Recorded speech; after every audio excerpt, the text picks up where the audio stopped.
So hello, Gil. It is my great pleasure to welcome you on our first virtual event, Secure in Czech Republic.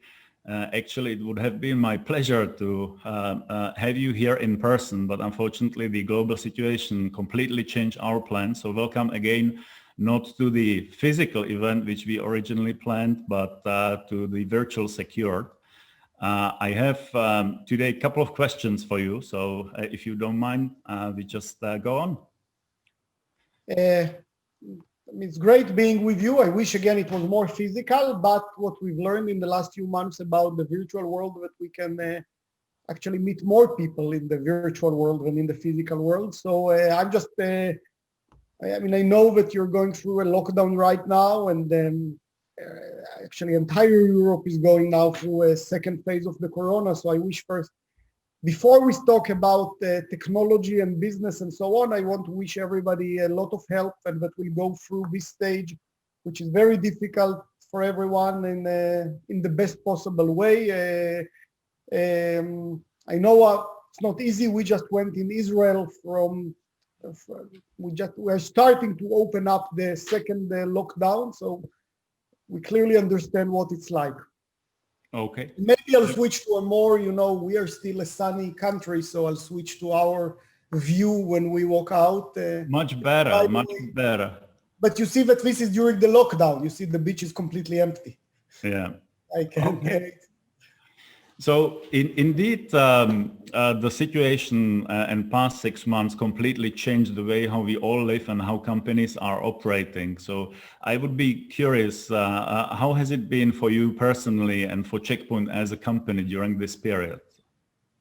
So first, for me, since March, which we're now almost 8 months, been one of the most interesting, challenging periods of my career and of my life. It's like all of you. So I don't think I'm very special. Overnight, our life really changed. From going every day for 40 years to the office and traveling once or twice a month around the world, suddenly I've turned to work from home. My home, by the way, is always busy. I have 6 kids here, so it's always there's a lot to do. But also as a company, we've changed. For example, we worked, all of us in the office, developing software, collaborating. We specifically actually only did software development and testing from the office, so we can both innovate, collaborate, and also keep our intellectual property locked in the right way. And suddenly overnight, we had to move over 2,000 people to work from home just in the headquarters, and 5,000 people around the world. And I think we managed to go through that quite successfully.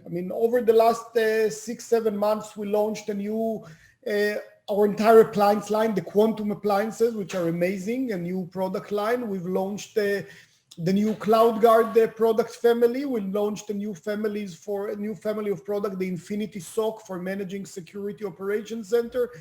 We launched a product line for a critical infrastructure, for IoT, for remote access. We've acquired a company in that space that will provide the future of simple and secure remote access. So I think we did all of that without leaving home, without taking a single flight, struggling with the supply chain around the world, which is still not over, but in the first few months it was a big challenge how to supply all these products.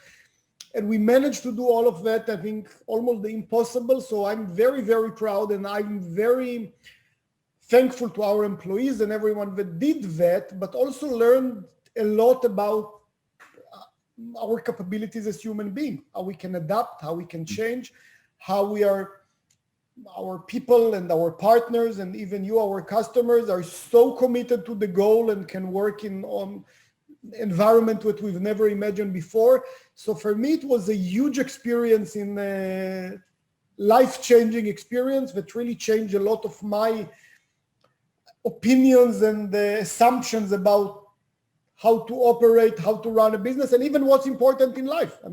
You learn that a lot of the things that we used to do are less important, and the fact that you have home and work and family is very, very important. People that don't have work go crazy. It's like,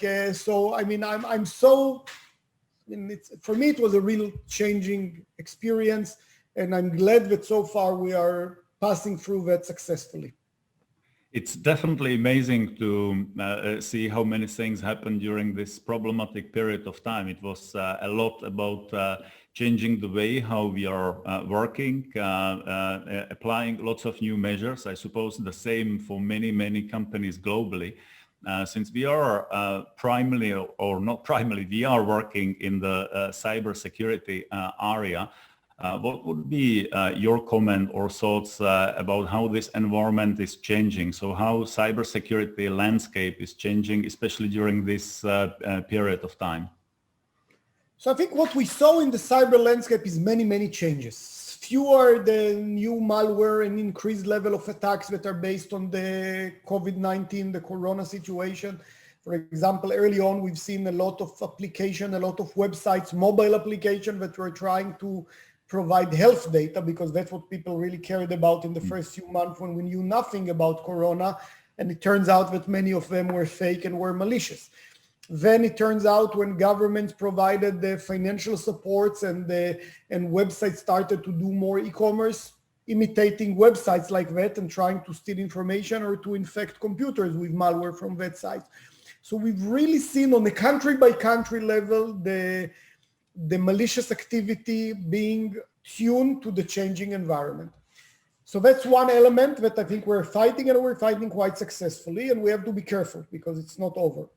Second, what we saw is the full expansion of the attack landscape. Think about that. Before, we used to work in the office, our servers were contained and locked and secured, and now everything is accessible. And not only that it's accessible by, again, if before you had your top engineers accessing the critical system, it was a handful of people or dozens of people. Today, it's hundreds of people that can access every system. Manufacturing floors are now completely open because not only the employees have to maintain the machines and so on, but the vendors needs to get access to infrastructure, critical infrastructure. Again, things that we never thought would be open are now open to the internet.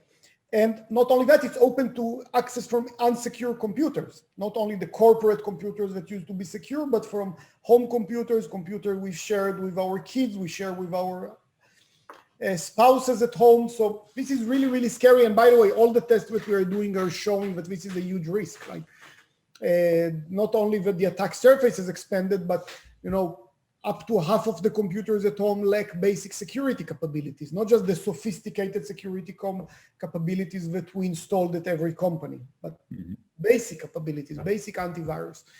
Right. So I think we need to address all of that. And last and not least is the fact that we understand now that the world may face a cyber pandemic.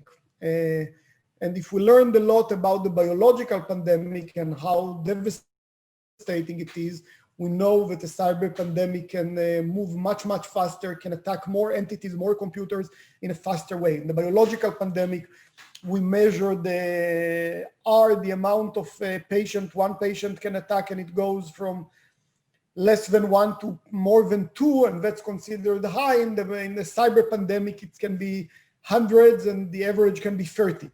And if a biological pandemic, when it's in the worst days, it doubles every 3 days.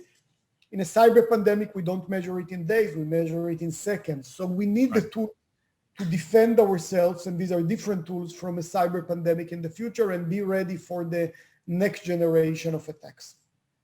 So it is actually interesting, this whole thing about cyber pandemic, and what do you think, how in nowadays organizations can avoid coming cyber pandemic, what they can do in order to avoid it?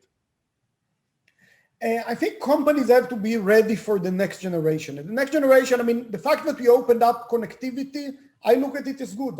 My agenda was always, let's open the world, let's provide the highest level of connectivity and provide the highest level of security. So now we are getting to a high level of connectivity that we never imagined before.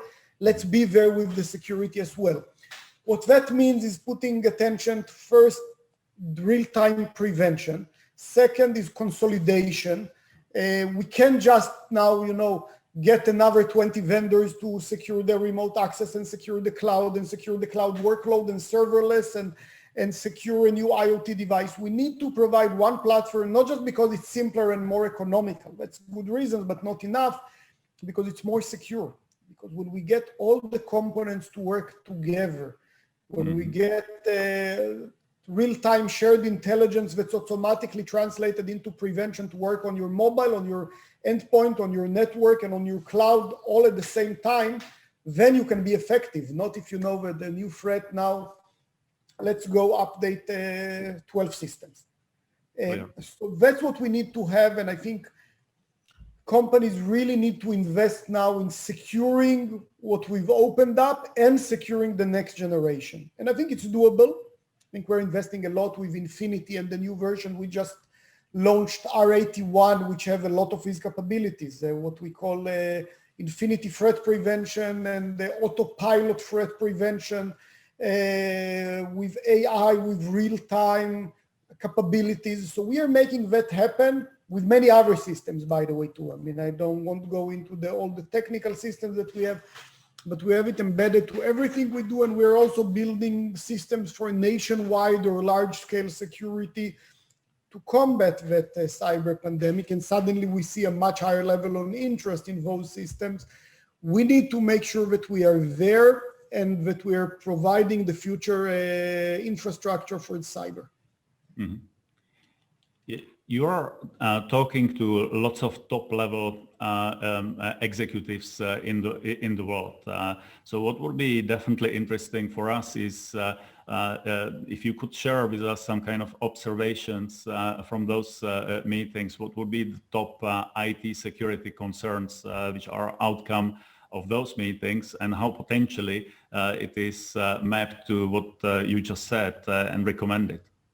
So I think the number one priority, everybody understands that, not necessarily know how to do it, is securing the work from home or the remote work environment. That's the number one priority. And again, I think that people don't really know what to do and how to do, but they know that that's the number one priority. Getting ready for the next generation of cyber attack is another element that comes often. And cloud security also comes up quite often. And I think it's also related somehow, because with the corona, we've really accelerated a lot of the digital transformation and the cloud transformation project that happened. So cloud became even more important than it was, let's say, a year ago. When a year ago it was a big trend, it's even more important now. So specifically on the cloud, because it is the topic which everybody is discussing, and everywhere we look, there are some digital transformation projects and move towards to the cloud. Any specific recommendation how to approach cloud security? I'll be self-promoting. We have an amazing architecture, an amazing product family with CloudGuard that does that. And I think one of the challenges in cloud security is that cloud, you're doing two things. You're taking 30 years of infrastructure and shifting them to a new environment. And then you're adding another 10 new technologies, serverless function, containers, interconnected application, many web services, and so on. Now, over the last 30 years, it took you 30 years to build a security infrastructure for that. And again, we may argue if it's the right level or not, or if it should be higher, but at least you did it over 30 years that you secured that.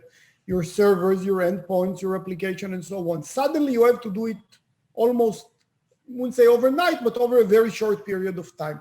And you can't do it by spending another 10 years on finding another 20 security vendors. What you need to do is one solution that will provide the framework for that. And I think we do have it. We do have it from managing all the security posture management with our CloudGuard family. We're doing that by having virtual security to the cloud. We're doing that by having by far the best serverless security system with a lot of innovation, because again, serverless is a completely different entity. You don't secure the network, you don't secure the server because it's serverless.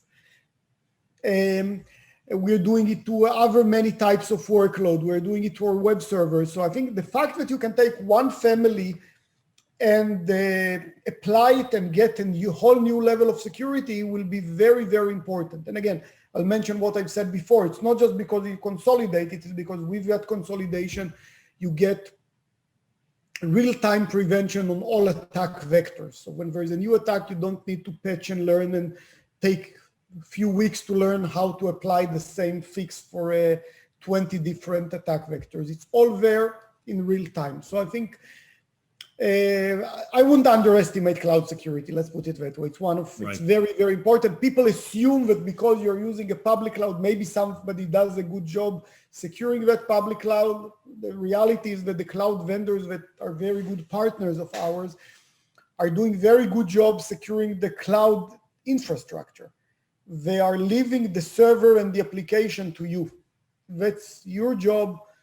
Every organization that builds a cloud application, cloud server, you need to secure your own, and you don't have to forget that. Just remember that a server on the cloud will be infected 1,000 times faster than a server in your data center because it's wide open. Every key that's open in a different application will be automatically found by a bot, and it will be penetrated in very short amount of time. Okay. So thanks for all of those thoughts. Really appreciate it. 2020 is almost over, and we started this discussion by saying that it was indeed the year of massive change and lots of new challenges. So going forwards, if you should predict from your perspective, and of course talking primarily about cybersecurity, what would you expect from following year or years to come from your point of view? So first and foremost, I hope it will be over by that pandemic. Again, the pandemic is, we sit and we talk and we run our businesses, but there is a pandemic out there and people are affected, their health, their life, their businesses are affected. So I hope it will be over. I hope it will find a way to deal with it. Right now, we are not in great shape. Right now, we are in the midst of the very strong second wave, almost, Europe and America primarily, what's most of the developed world. Asia is kind of fighting that, which is, I wish we would have been the same situation as them. So hopefully we will be over the pandemic. That's one thing. Second, from a cybersecurity and a business standpoint, we have to lay the foundation for the future. I will speak a lot about cyber, but by the way, I look at it as an opportunity for us. We've all learned about many of the things we can change. We can spend less time commuting. We can be more effective communicating with video conferencing and with Zoom and with all the new tools that we have. It doesn't mean that we won't meet people physically in the future. We will, but again, we learned that we can be very effective and don't have to travel everywhere and every day, and we can save plenty of time and we can focus. And again, I can be in 3 conferences in 3 different parts of the world in a week and sometimes in a day. And that's the good thing. We will need to learn how to shape the future work environment, how to collaborate, how to measure productivity, how to be productive, how to set up offices. We're doing, by the way, a lot of projects inside Checkpoint about that. And we will need to learn again, and that's our business, how to secure all that in infrastructure, how to make sure that cyber is secure, how we prevent the future cyber pandemic, how do we make remote access secure, how do we make the cloud secure. And I think we all need to understand that we shouldn't sit still. We went through the first phase and we managed to transform the entire work environment into today's environment, which is kind of temporary. Now we need to learn how to make that temporary transform into the future work environment and the future cyber, and really, really elevate the level of security that we have on our networks. Okay. Thank you, Gil. Thank you very much. I think it was a great opportunity, and I really appreciate it this time and having you talking to our audience in the region. So I would like to close this discussion by wishing all of us to stay safe, both from the recent pandemic as well as cyber pandemic. And thank you again for your time to the region. Thank you very much. And thank you, David. And I also want to thank each and every one of you on the conference today, our customers, our partners.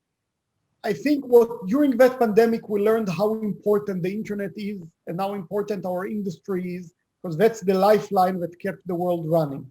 Everything. I mean, thing we used to do physically now almost entirely virtual, and you did an amazing job. That's one of the only infrastructure that remained working through the entire time, and even though went through a huge overload, worked very, very well all around the world. So I want to thank you, because it's easy to sit at sideline and say, let's wait. And I think you kept the businesses running and you kept things working, and keep investing in the future, because that will fuel the wheels of our economy, of our society, of everything we do. So thank you very much, and keep it going. I really, really appreciate that. Thank you. Thank you.